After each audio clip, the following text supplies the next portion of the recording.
तो वह लोग फाइनली सलार का टीजर आ गया है और तुम्हारे भाई ने सुबह के 4 बजे उठ के इसको देखा है। मतलब अलार्म तो मैंने सुबह 4 का ही लगाया था, पर बदकिस्मती से मैं उठा 5 बजे सुबह के। अब इतनी मेहनत के बाद जो उम्मीद मैंने सलार के टीजर से लगाई थी वो मुझे नहीं मिला, लेकिन जिस चीज के बारे में हम में से किसी ने भी सपने में भी नहीं सोचा होगा वो चीज मेरे को सलार के टीजर में दिखी। तो आओ दोनों के बारे में विस्तार में बात करते हैं। वैसे बाहुबली के कई अरसों के बाद प्रभास की किसी फिल्म के टीजर के बारे में मैं ये कह रहा हूँ कि टीजर इज फैंटास्टिक। टीजर की शुरुआत में टिन्नू आनंद जी जो कहते हैं उससे तुम्हें फील हो जाएगा कि सलार मोस्ट वायलेंट मैन क्यों है। वो डायलॉग एकदम से टच कर जाते हैं। मुझे तो भाई इनका कैरेक्टर भी पसंद आ गया। सोचो अभी तो पूरा पिटारा बाकी है। अबे ये क्या बोल रहा हूँ मैं, मेरा मतलब है अभी तो पूरी स्टार कास्ट बाकी है। टीजर को बहुत ही स्मार्टली काटा गया है, जहाँ पर टीजर में सिर्फ आनंद जी के डायलॉग ही है, पर वो भी गूज बम के लिए काफी है। और मूवी के बारे में ये टीजर बहुत कुछ बताता तो है पर उससे ज्यादा छुपाता है। टीजर में हमें पता चलता है कि कोई तो है जो हमें गरुड़ा की याद दिलाएगा, जिसका ये साम्राज्य है, और वो शायद पृथ्वीराज सुकुमारन ही होंगे, क्योंकि तुम इन्हें सिंहासन पर बैठा देख सकती हो। और यार ये बंदा ऐसे बैठा है कि मुझे हेल के राजा लूसीफर की याद आ गई। लेकिन दूसरी तरफ अपना सलार बिना किसी गेटअप चेंज किए इस डेविल की टेरिटरी में घुस के कत्लेआम कर रहा है, जबकि गरुड़ा की नराची में रॉकी भाई भेष बदल कर गए थे।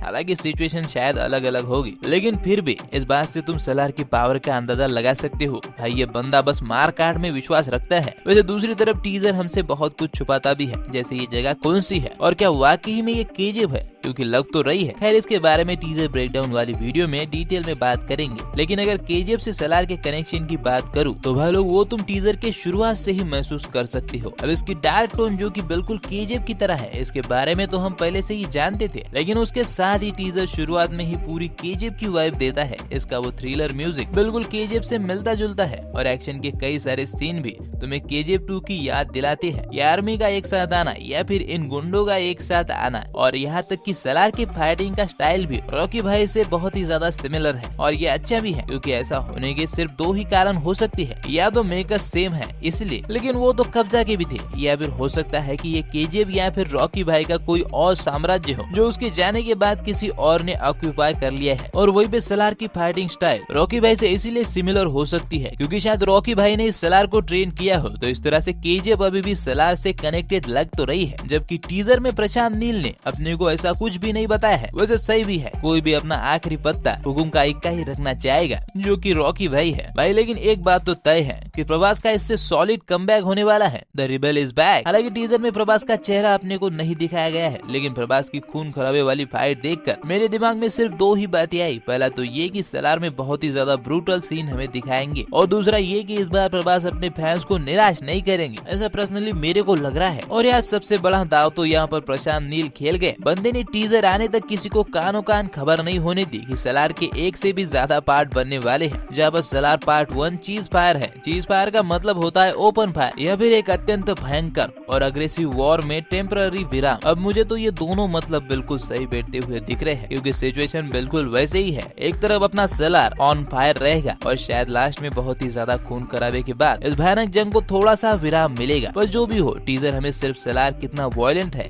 ये नहीं दिखाता, बल्कि ये हमारे डायरेक्टर साहब का सब इशारा है एक बड़े युद्ध की तरफ, जो शायद हमने कभी नहीं देखा होगा। और अब मैं यकीन के साथ कह सकता हूँ कि सलार हिस्ट्री बनाएगी ही, और मैं इस हिस्ट्री का पार्ट रहना चाहता हूँ। यानी कि अब सलार पर इस चैनल पर तुम्हें और वीडियोस मिलेंगी। वैसे तुम अपनी बताओ, अगर तुमने टीजर देखा है तो तुम्हारी फीलिंग इसको लेकर क्या थी? क्या गूज़बम्प आए? जो कुछ भी हो मुझे कमेंट में जरूर बताना। साथ ही मैंने जवान से जुड़ी कुछ इम्पोर्टेंट चीजों को लेकर एक डिटेल वीडियो बनाई है, जो तुम्हें जवान का टीजर या फिर ट्रेलर आने से पहले देख लेनी चाहिए। वीडियो तुमको ऊपर मिल जाएगी, उसे भी एक बार चेक जरूर करना। और हाँ, अगर ये वीडियो अच्छी लगी हो तो इसे लाइक और शेयर करना मत भूलना। चैनल पर अगर पहली बार आए हो तो चैनल को सब्सक्राइब करके नोटिफिकेशन बेल को ऑल पर सेट कर दो, क्योंकि मैंने कहा ना अभी सलार पर हमें बहुत बातें करनी है। तो फिलहाल मैं चलता हूँ, हम मिलेंगे अगली वीडियो में, तब तक आप फिल्में देखो।